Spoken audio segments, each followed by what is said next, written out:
नमस्कार दोस्तों, MMS news 24 में मैं फरीद खान आपका स्वागत करता हूं। एक आह भरी होगी, जगजीत सिंह का एक ये गीत है। ये जब गीत की बात निकली है तो बताता चलूं कि ये जो उन्होंने जब ये गजल गाई थी, ये जो गजल थी उनके जो बेटे का जब निधन हुआ था, जब वो दुनिया से खत्म हुए थे, उसके बाद एक बाप ने दर्द भरी आवाज में ये गजल गाई थी। जवान बेटे का जाना, लेकिन उसके बाद धीरे धीरे जगजीत सिंह इस दुनिया से रुखसत हो गए। लेकिन मैं ये जो बात कर रहा हूँ, ये बात जगजीत सिंह की नहीं है। मैं बात कर रहा हूँ प्रयागराज में चल रहे महाकुंभ के दौरान हुई भगदड़ में जो जिन लोगों की मौत हुई है उन लोगों के बारे में। कोई परिवार बड़ी खुशियों के साथ, बड़ी जुस्तजू के साथ, हिंदुस्तान का जो रेलवे है यहाँ पर टिकट कराना बड़ा मुश्किल होता है।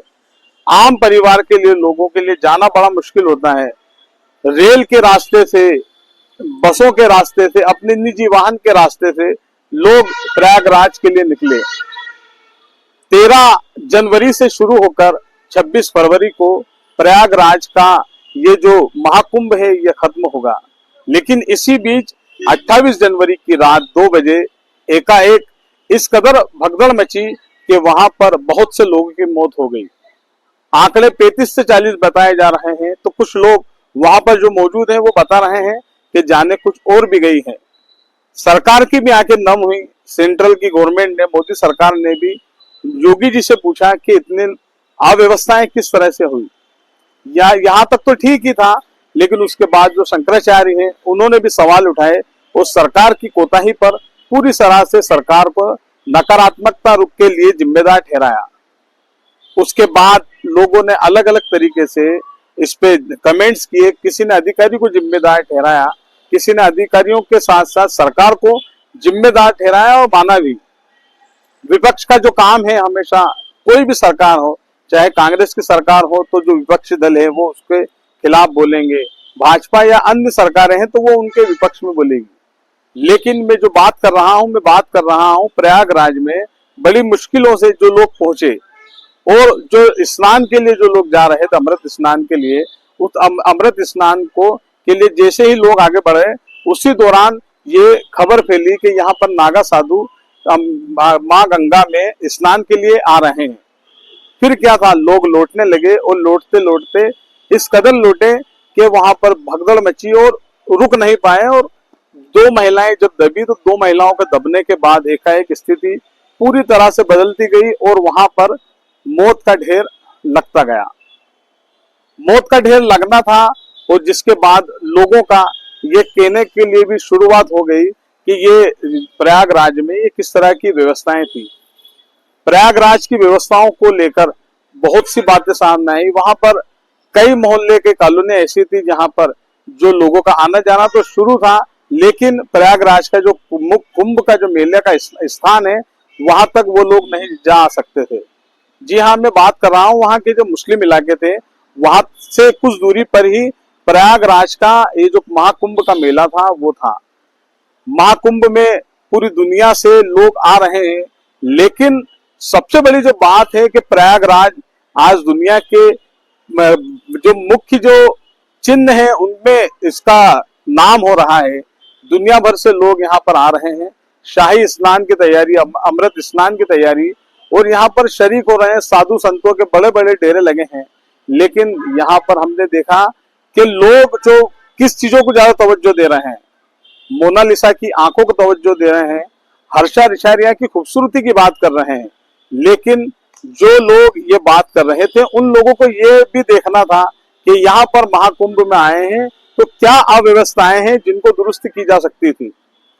अगर हमारे मीडिया के लोग या फिर वहां पर जो यूट्यूबर या जो भी लोग वहां पर गए थे अपने अपनी खबरों को लेकर, अपने अपने को ट्रेंडिंग में लाने के लिए, वो अगर इन चीजों पर भी गौर करते तो कुछ ना कुछ जानो जरूर बच सकती थी। हालांकि किसी की जिंदगी और मौत का हक और अधिकार सिर्फ ऊपर ईश्वर वाले के हाथ में ही है।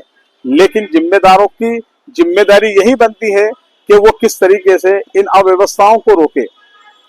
लेकिन जब जो मैंने बात कही कि कुछ क्षेत्रों से जाने के लिए रोका था, लेकिन जब मैंने दैनिक भास्कर की जो खबर की उसको पढ़ी तो उस खबर में यही एक व्यक्ति ने कहा कि हमसे कुंभ को दूर कर दिया गया था, लेकिन धीरे धीरे कुंभ हमारे करीब आया तो हम लोगों ने सभी को दिल से गले लगाया, क्योंकि वो हमारे यहाँ के मेहमान हैं।